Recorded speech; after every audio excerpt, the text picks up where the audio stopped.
I'm remarrying her, so divorce me. I've been supporting our life until now, so you should be alright with $0 of alimony, right?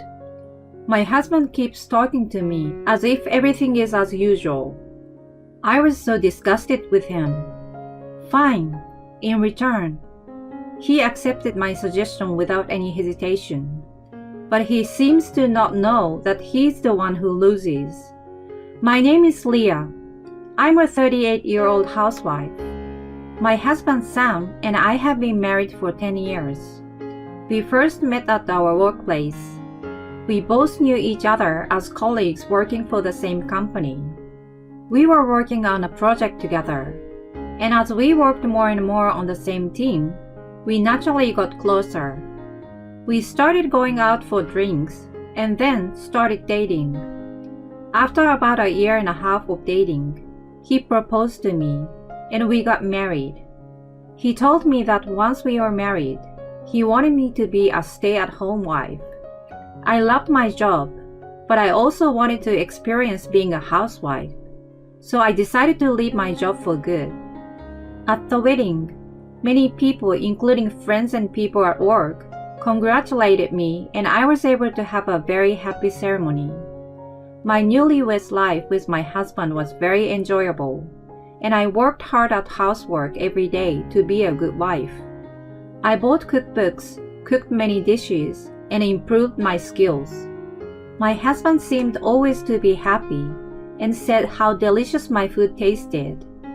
And he worked very hard at his job. When we were both working, I was paid a little more than he was.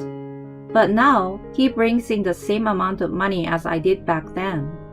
So I decided to save money as a housewife. I looked up a lot of money-saving techniques on the internet and YouTube and referred to them. I got fixed costs as much as I could and kept food expenses at a reasonable level. Thanks to these efforts, I was able to save quite a lot of money every month. Well, my husband lightly lamented that he would like to have a little more pocket money, but I will let him off the hook for that, as it's a problem that every married businessman has to deal with. After that, I continued to work hard as a housewife, doing housework and saving money. I think a big part of the reason I was able to do so well was that my husband regularly praised me for my efforts. Thank you for always working so hard to take care of the household. I can focus on my work with peace of mind. He thanked me by saying that. When he said that to me, it made me happy and makes me want to work even harder. Even after a few years of marriage, I was still able to lead a peaceful and happy married life. Then, my husband suggested that we buy a house. The room we are living in now is not so inconvenient, but it is a little bit too small for two people. I think it's time to move into a new house. I agree with my husband. The reason we had been saving so much money was to make a big purchase like this. I had always wanted a home of my own too. We decided to buy a house and we immediately went to a real estate agent. And we looked at a lot of different properties. Among them, we came across a property that seems intuitively good. My husband wanted to buy a house with a large room of his own. And if the house is close to a train station, he said he would let me decide. That house already met my husband's requirements, so we decided immediately. We paid the down payment from the savings I had saved, and we took out the loan and moved right in.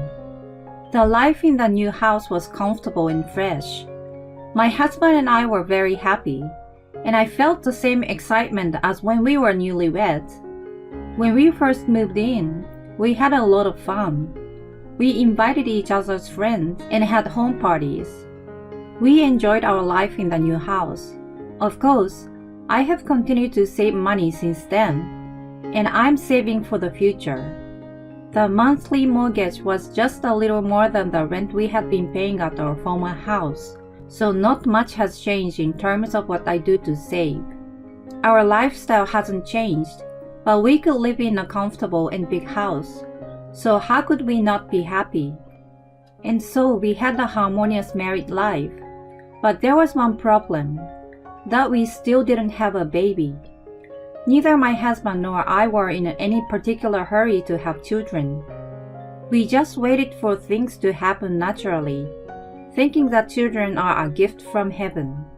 However, as expected, after about 5 years of marriage, I started to get impatient with the fact that we couldn't have children. We tried infertility treatment and fertility control, but it didn't seem to be working. So my husband and I took some tests. We found out that my husband was having difficulty having children. His sperm count was low. We were a little shocked. He apologized to me and said he was sorry. But that doesn't make me hate him. I don't have any regrets because we couldn't do it after all we did.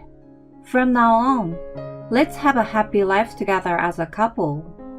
When I said that, my husband nodded his head and said thank you with tears in his eyes. From then on, we decided to live together as a couple. And now we were celebrating our 10th anniversary without any trouble.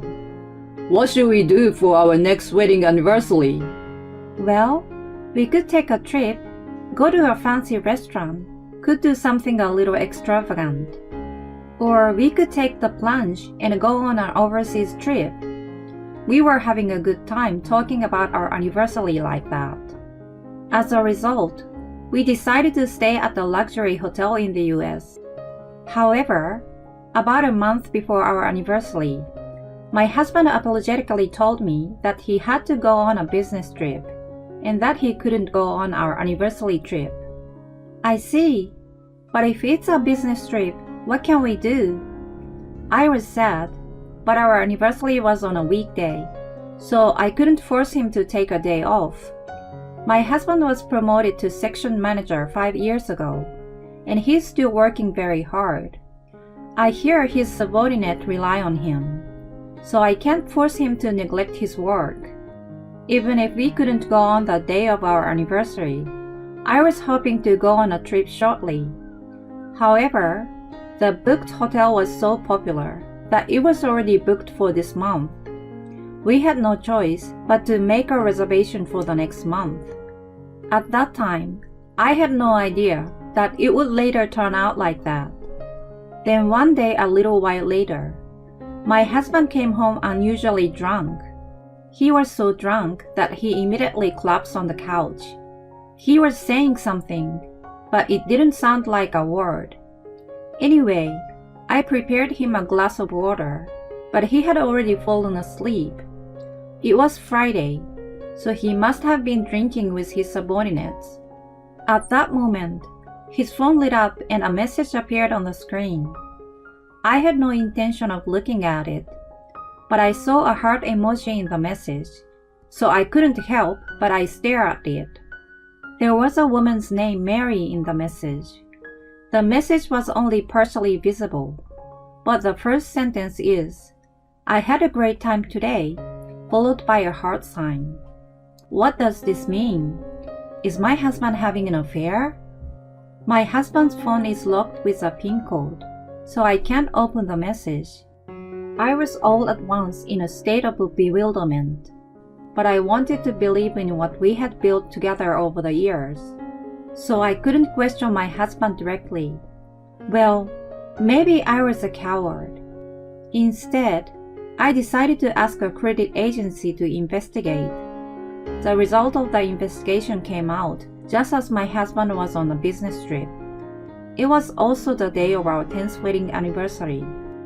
I didn't expect to be alone on this celebrating day. I never thought that I would be looking at the documents of my husband's infidelity investigation result. And when I saw the documents, I was astonished. My husband was having an affair, but it had already been a year. My husband had never shown any signs of such an affair, but he was having an affair with a woman I didn't know behind my back. He had betrayed me. This fact weighed heavily on me and shocked me. I had promised my husband that even if we could not have children, I would stay with him. But it wasn't the same for him. The other woman was a young female employee, 10 years younger than me. In short, he laid his hands on his subordinate. I couldn't believe it. My anger at my husband rose, and my love for him faded out completely. My husband told me he was on a business trip. Maybe he was on a fair trip with his lover. Come to think of it, my husband had made the reservation at the hotel by himself. If my husband is having an affair on our 10th wedding anniversary, it would suck. But since I'm not sure whether it's true, so it's useless to think about it. For now, I decided to prepare for a divorce. First, I need to find a job. It's been 10 years since I quit my job, so it's not going to be easy to get hired. So I decided to look for a job as soon as possible and go for an interview. I decided to move back to my parents' house once I got divorced, so I looked for a job in a place that was easy to commute from my parents' house. I found a small accounting firm that was looking for a part-time position. I had a bookkeeping degree, so I decided to apply. I applied online and was contacted immediately and asked for an interview the very next day. I hurriedly prepared my resume and went for the interview. The president of the company who interviewed me had a good impression of me and hired me. I was thankful that I got the job because it lessened my mental burden so much. I then packed my bags and was ready to leave home right away. And then, my husband came home after his business trip. But my husband was not alone. I caught a glimpse of a woman behind him. I had a bad feeling about this, but I kept me cool for now and asked my husband, "Who is this woman?" And then, my husband said this without hesitation. She's my new wife. Huh? When my husband said this, the woman firmly showed her face to me. Ah! Her face was the same as that of the woman in the photo evidence sent to me by the agency. I couldn't believe that my husband brought his lover home. Both of them have suitcases in their hands. This means that my husband was not on a business trip, but on an adulterous trip after all. The adulterer stared at me with a triumphant look on her face. And then, my husband made a startling statement. She's pregnant with my child. What? I'm going to remarry her, and you're going to divorce me. What? What are you talking about? I was surprised that his lover was pregnant with my husband's child, but they thought that I'm shocked because my husband wants to divorce me. It means Sam was meant to be with me, not you. Mary and I love each other. I'm sorry you are going through this, but you need to leave. I'm beyond angry. I'm appalled. So you're going to break up with me? I pretend to be shocked. But how could you afford to have an affair? With the allowance I was giving you, you couldn't have afforded that. Then, my husband made a surprising remark. It's not like I was giving you my entire salary. Huh? When I didn't understand what he meant, the adulterer grinned and opened her mouth. In your mind, Sam may be a section chief, but actually he became our department head last year. So he gave you his salary as a section chief, and he kept the rest for the dating expenses with me. Oh no! The more I dig the hole, the more I would find out about my husband's behavior. I was ashamed that I swore to spend the rest of my life with this man. Firstly, my husband was a little bit reserved about telling me all of this, but when he was sure that I didn't talk back or got angry, he became brazen. Well, as it turned out, Mary is pregnant with my child. I have to take responsibility, so forgive me. I've been supporting our lives, so of course I'm willing to pay zero alimony to you. You've had it easy as a housewife too.